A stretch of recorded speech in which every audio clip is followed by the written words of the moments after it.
시장과 종목에 대한 정확한 판단에 한 걸음 더 다가보는 마켓맨 시간입니다. 오늘도 지난주 시장을 관통했던 그리고 이번 주 시장을 바라보는데 도움이 될 만한 인사이트 두 가지 준비를 해봤습니다.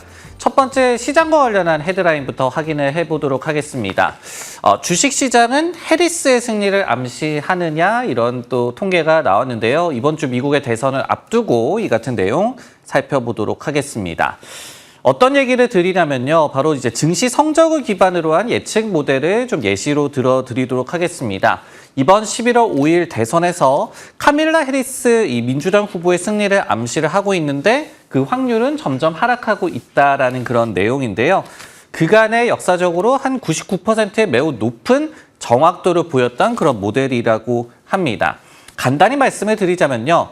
다우 지수가 연간 상승세를 지속을 하고 있는 상황에서는 이 현직 대통령의 정당, 그러니까 이번 대선에서는 민주당이 되겠죠.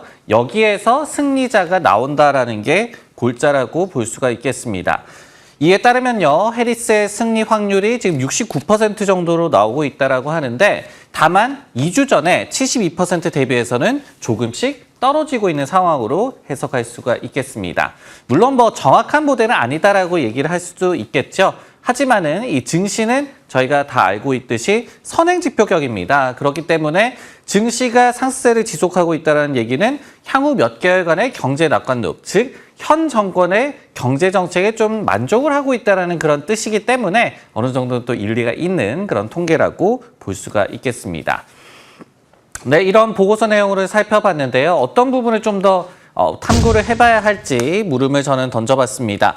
어차피 대통령은 트럼프가 될 것이냐 그런 상황에서 증시가 어떨까에 대해서 말씀을 드리도록 하겠습니다. 지금 실제 베팅 사이트들의 좀 통계를 보더라도 트럼프의 근소한 차이에 좀 승리를 점치고 있는 것 같습니다. 리얼 클리어 폴리틱스의 평균 이 승리 확률을 보더라도 해리스가 최근에 좀 많이 올라가고는 있지만은 트럼프가 여전히 좀 우세를 보이고 있는 그런 상황으로 볼 수가 있겠습니다. 여기에 더해서 증시에서 트럼프 트레이드가 굉장히 각광을 받으면서 트럼프가 승리할 것이다. 그런 얘기들이 많이 나오고 있는데요. 다시 한번 좀 말씀을 드리지만은 역사적으로 봤을 때 대선 해에 미국 증시의 성적표는 나쁘지가 않았습니다. 지금 보시듯이 한 1950년대, 60년대부터 보시더라도 거의 이제 상승장이 대선 해에 많이 벌어졌음을 알 수가 있고요. 1952년부터 통계를 내보더라도 대선 해의 S&P 500 지수가 평균적으로 7% 정도 상승을 했습니다. 그렇다면은 올해 이제 대선 이후를 좀 전망을 해봤을 때 과거의 대선 해와 올해가 좀 다른 점을 몇 가지 좀 꼽아볼 수가 있을 것 같은데요. 첫 번째는요, 대선 전, 그러니까 10월까지 이미 약 한 20% 정도 오르면서 지금 1936년 이후에 대선 해에 가장 많이 지금 오르고 있는 그런 해로 좀 기록이 되고 있습니다.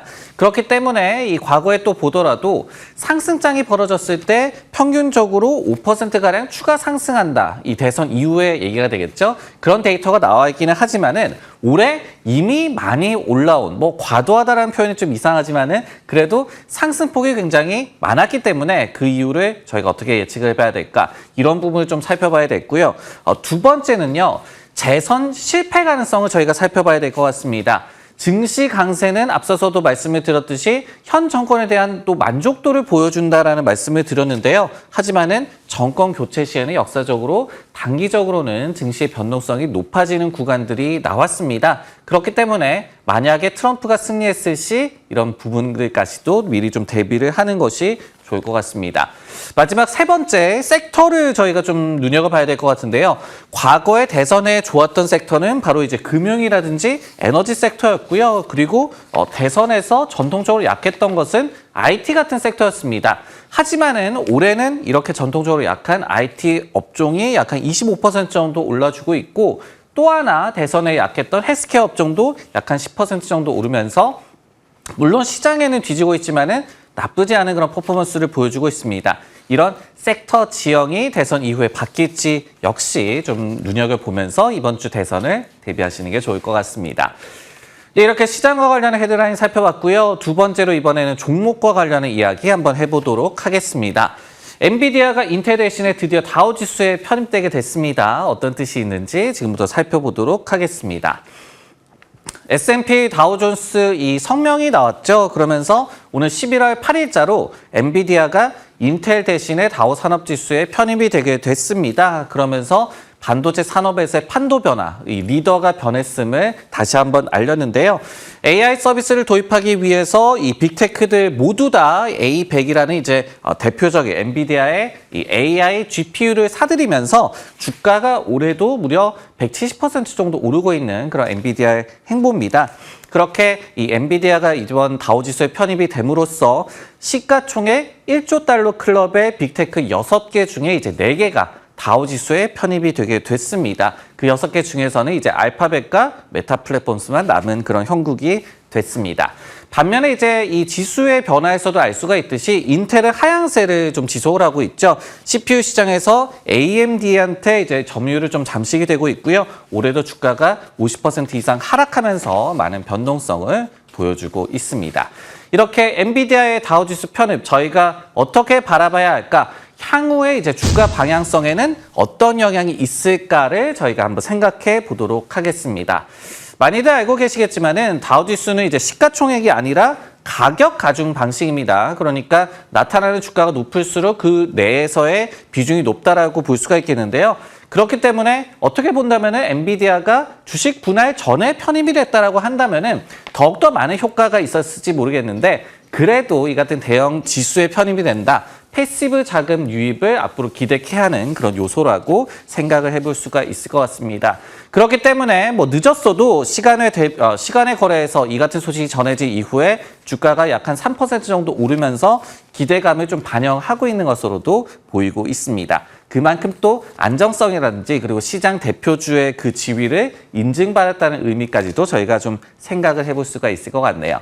이 다우지수 편입과 관련해서는 역사적으로는 다우의 징크스라는 그런 별명이 있습니다. 즉 신규 편입 종목이 탈락 종목의 수익률을 앞설 수는 없다라는 그런 정설인데요. 하지만은 최근에는 크게 이 같은 이 트렌드가 퇴색이 되고 있는 그런 상황입니다. 다르게 얘기한다면은 그만큼 뒤늦게 그러니까 충분히 입증된 종목들이 편입이 된다라고도 얘기를 해볼 수가 있을 것 같은데요.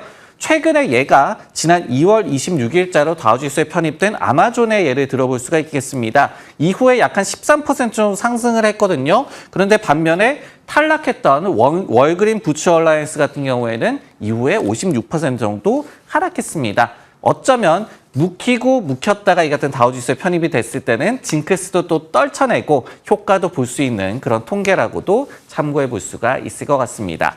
마켓맨 오늘 준비한 내용 여기까지고요. 저는 다음 주에 다시 돌아오겠습니다.